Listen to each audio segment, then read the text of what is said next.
सिंह एक बार युद्ध करते करते उनके सारे सैनिक मारे गए और वो जैसे अपने कबीले के अंदर गए, वहां पर 40 शिष्य उनके थे जिनको मुक्ता कहते हैं, 40 मुक्ते। तो उनने कहा, 40 मुक्तों ने कहा, गुरुदेव खाने के लिए कुछ नहीं, हम युद्ध कैसे करेंगे?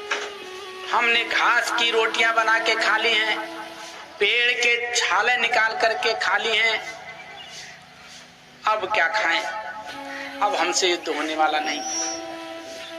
देखिए, तो उन्होंने कहा क्या करोगे फिर? तो उन्होंने कहा महाराज हम अब अपने घर जाते हैं, हमको माफ कर दीजिए। उन्होंने कहा चले जाइए भाई, थोड़ी सी विनती हमारी उसे मान लो। उन्होंने कहा क्या? बोले हमें लिख करके दे दो कि हम भूखे प्यासे थे, खाने के लिए कुछ नहीं था, इसलिए हम अपने गुरु को छोड़ करके आ गए। तो उनने सबने लिख दिया कि हम भूखे प्यासे थे और इसलिए हम गुरु को छोड़ करके आ गए। उनने कहा अब जाओ। अब जब वो सब अपने घर पर पहुंचे तो उनके परिवार वालों ने पूछा भाई गुरुजी कहाँ हैं? उनने कहा वो युद्ध में है, युद्ध कर रहे हैं। और बोले तुम क्यों आ गए? तो उनने कहा घास की रोटियां खाली बना के, घास नहीं रही, पेड़ के छिलके उतार के खा लिए, भूखे प्यासे कैसे युद्ध करते? तो धन्य है वो उनकी पत्नियां। उनने कहा तुम घर पर बैठो, चूड़ियां पहन लो और हम युद्ध में गुरु के पास जाते हैं। लानत है कि तुम गुरु को छोड़ करके आ गए। घर से सबने तलवारें खींच ली और चलने लगे। तो बड़ी गलानी हुई उनको और बड़ा मन में पश्चाताप हुआ। कहा सही कहा, हम अपने गुरु को अकेला छोड़ करके आए। तो उन्होंने भी साथ में फिर से तलवारें उठाई और जब तक दुश्मन की सेना रास्ते में ही मिल गई, युद्ध शुरू हुआ। युद्ध करते करते 40 मुक्तों ने सारे सैनिकों को मार दिया और खुद भी मर गए। लेकिन उनमें से एक मुक्ता, एक शिष्य, उनका अभी बचा हुआ था, उसमें जान थी और गुरु देख रहे उनके। और वो आए, जब उन्होंने देखा कि सबको मार डाला इन 40 मुक्तों ने, 40 शिष्यों ने, तो आए, उनने सबको देखा तो एक शिष्य के अंदर जान बची हुई थी। एक शिष्य जीवित था। वो बैठ गए और उसका सर उन्होंने अपने गोद पर रख लिया। उस शिष्य की आंखों में आंसू की धारा बहने लगी। उसने कहा गुरुजी हमारी एक विनती है आपसे। गुरु ने कहा क्या है? बोलो, मांगो। धन्य है आप लोग कि आपने 40 मुक्तों ने, 40 शिष्यों ने मेरे पूरी सेना को मार डाला और खुद भी शहीद हो गए।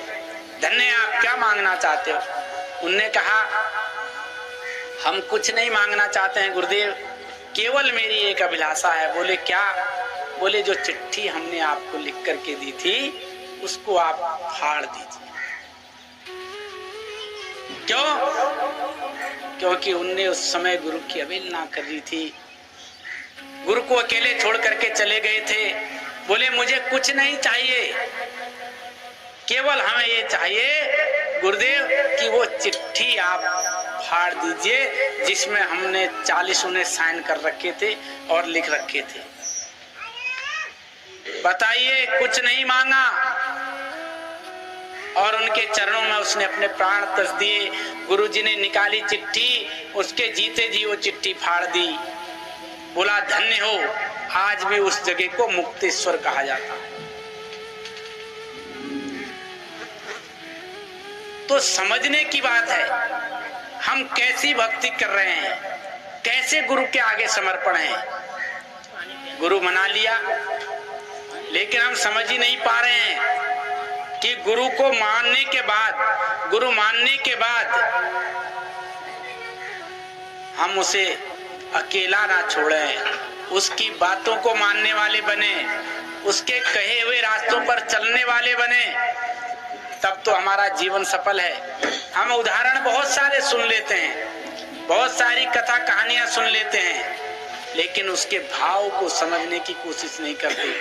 दुनिया में गुरु शिष्यों के इतनी कथा कहानियां किस्से हैं, हम केवल उनको सुनते भर हैं, उसकी गहराई में जाने की कोशिश नहीं करते कि कितना बड़ा त्याग किया, कितना बड़ा बलिदान किया, तब हमको वो गति प्राप्त हुई। लेकिन बस अपने में अहंकार में, अपने अहंकार में जीते रहते हैं।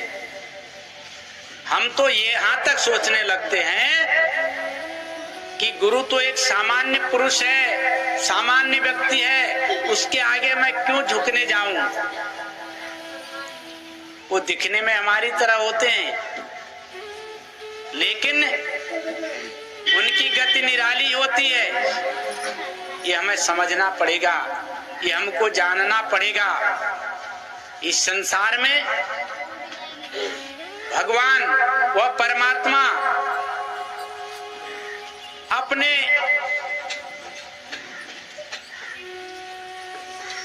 नुमाइंदों को, अपने वजीरों को भेज करके जीवों को जगाते हैं। वो कौन है? देहधारी गुरु, देहधारी संत। वो इस संसार में आकर के जीवों को जगाते हैं, ये उनके संदेशवाहक हैं, ये उनके वजीर हैं उस परमात्मा के, जो इस धराधाम पर आकर के, देह में आकर के, परमात्मा तो सबके अंदर है। कहा सब घट मेरा साइया, सोनी सेज न कोई, बलिहारी वा घट की, जा घट पर घट हुई।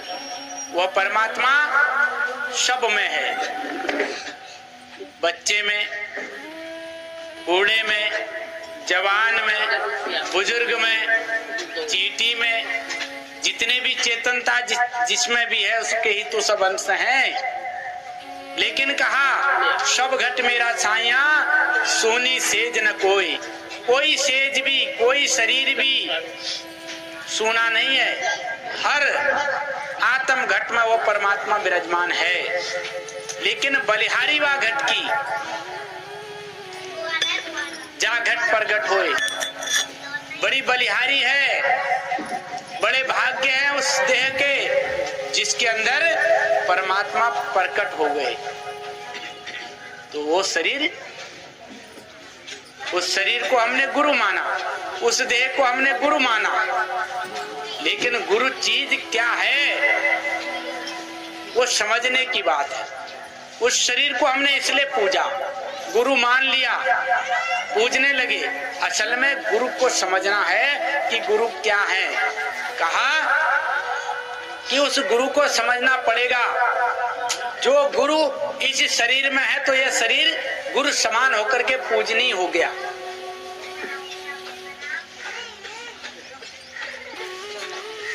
लेकिन हम समझ ही नहीं पाते, हम जान ही नहीं पाते हैं। कबीर साहब ने कहा मोको कहाँ ढूंढे रे बंदे, मैं तो तेरे पास में। मोको कहाँ ढूंढे रे बंदे, मैं तो तेरे पास में। ना मैं तीरथ, ना मैं मूरत, ना एकांत निवास में, ना मैं मंदिर, ना मैं मस्जिद, ना काशी कैलाश में। मोको कहाँ ढूंढे रे बंदे, मैं तो तेरे पास में। ना मैं जप में, ना मैं तप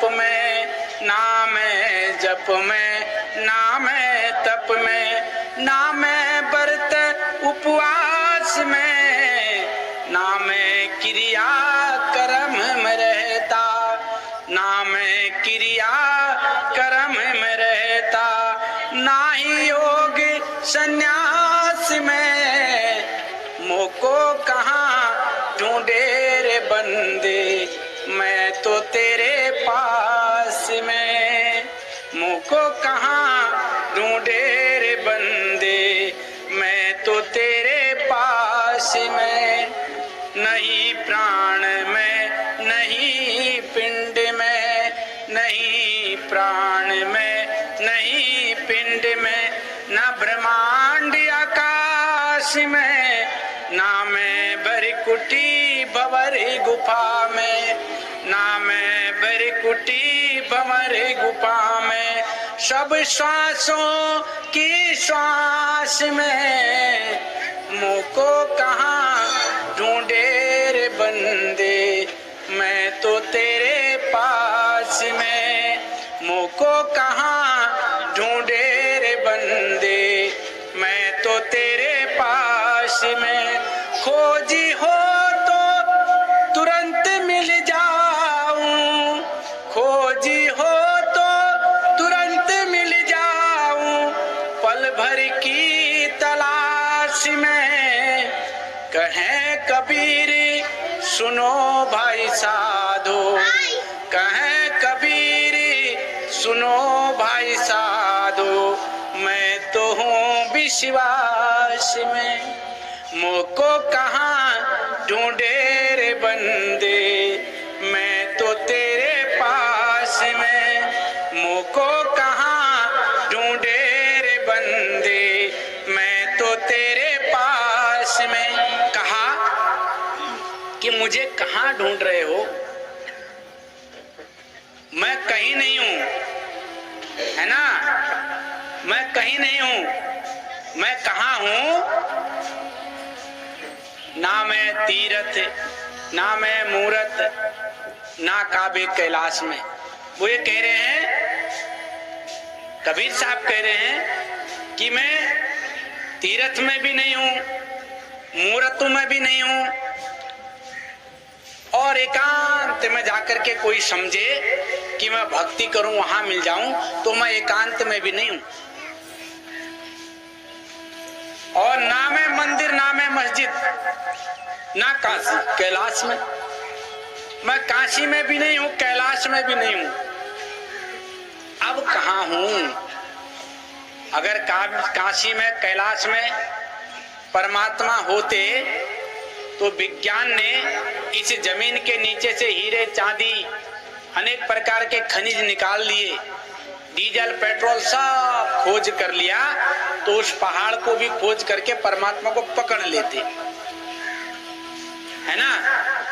तो कबीर साहब कह रहे हैं कि ना मैं तीर्थ और ना मूर्त में, और मूर्तियों में भी नहीं हूं मैं। हम पूजा कर रहे हैं, अच्छी बात है, लेकिन समझना पड़ेगा क्या परमात्मा इन मूर्तियों में है? हमने मान लिया, हमारी आस्था है, अच्छी बात है, आस्था है, भजन करना चाहिए, पूजा पाठ करनी चाहिए, लेकिन मैं फिर कह रहा हूं कि हमें समझना चाहिए किस पूजा को करने से हमारी आत्मा का कल्याण होगा। अगर इनको करने से हमारी आत्मा का कल्याण होना होता तो कबीर साहब कभी नहीं लिखते, ना मैं तीर्थ ना मूर्त में, ना एकांत निवास में। मोको कहाँ ढूंढे रे बंदे, मैं तो तेरे पास में। वो कह रहे हैं कि वो परमात्मा कहीं दूर नहीं, वो परमात्मा हमारे पास है। बाबू पानी ला। वो परमात्मा हमारे पास में है। फिर आगे कहते हैं, ना मैं जप में, ना मैं तप में, ना व्रत उपवास में। कह रहे हैं मैं जप में भी नहीं हूं। आपने देखा होगा बड़ी बड़ी माला लेकर के संत महापुरुष या साधु जिन्हें कह सकते हैं, बहुत बड़ी बड़ी मालाएं होती हैं, उसका जाप करते हैं, राम राम या ओम नमो शिवाय। भाई इसको करने से वो परमात्मा नहीं मिलेंगे। जिसकी हम भक्ति कर रहे हैं उसको बनाने वाला भी जो है, हम माला को जपने से राम का भजन करते हैं, हनुमान का भजन करते हैं, ओम नमो शिवाय का जाप करते हैं, लेकिन कहा इनको बनाने वाला भी, इनका रचनाहार भी जो है वो इन मालाओं में नहीं है। क्यों नहीं है? माला तो कर में फिरे और जीभ फिरे मुख माही, अरे मनवा तो चहु दिस फिरे, यह तो सुमिरन ना। कहा माला तो कर में फिरे और जीभ फिरे मुख माही, और मनवा तो चहुदिश फिरे, यह तो सुमिरन नाई। क्यों? कि माला हमने हाथ में फेरा और जीभ को मुंह से कहते रहे राम राम राम राम, लेकिन मन हमारा चहुदिश फिरे। मन कहाँ लगा है? संसार में लगा है। लेकिन दुनिया को दिखाने के लिए हाथ में माला और मुंह में राम राम का जाप किया, लेकिन मन तो हमारा कहीं और लगा पड़ा हुआ है, दुनियावी ख्यालों में उलझा पड़ा हुआ। तो ये भजन नहीं है, ये भक्ति नहीं है। इसलिए वो कहते हैं कि मैं जप में भी नहीं हूँ, मैं जाप करने में भी मिलने वाला नहीं हूँ, और मैं तप में भी नहीं हूँ। आपने देखा होगा बहुत सारे लोग अपने शरीर को तपा देते हैं। हजारों, पहले तो ऋषि मुनि लोगों ने हजारों बरस तक तप किया, लाखों बरस की उम्र हुआ करती थी। जैसे सतयुग में 1 लाख की उम्र हुआ करती थी, तो उस समय हजारों बरस तक तपस्या करते थे। उसके बाद सतयुग खत्म हुआ है ना, फिर द्वापर आया तो उसमें 10,000 साल की उम्र हुई, उसमें फिर सैकड़ों बरस तक तपस्या की। फिर उसके बाद है ना, उसमें 1000 वर्ष की आयु हुई। उसके बाद ये कलयुग आ गया, इसमें 100 वर्ष की आयु है।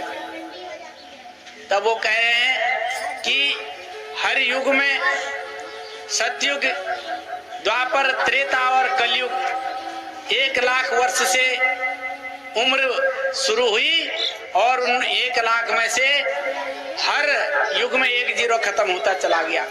पहले युग 1 लाख की, उसमें से 1 जीरो खत्म हुआ। 10,000 की, फिर उसमें से 1 जीरो और खत्म हो गया। 1,000 की, फिर उसमें से 1 जीरो खत्म हो गया। इस कलयुग में तो 100 साल की उम्र है। तो कहा कि यहाँ 100 साल की उम्र मिली तो तप करने में ही जीवन बिता दिया। कोई उल्टा झूल रहा है, कोई अग्नि में तप रहा है, कोई भूखा ही रह रहा है। अरे भाई, ऐसा करने से परमात्मा मिलने वाला नहीं। क्योंकि कबीर साहब कहते हैं मैं तप में भी नहीं हूं, मैं जप में भी नहीं हूं और तप में भी नहीं हूं, है ना, और व्रत और उपवास में भी नहीं हूं। वो कहते हैं कि कई लोग समझते हैं कि परमात्मा व्रत रह करके, उपवास रह करके हमें परमात्मा मिल जाएंगे।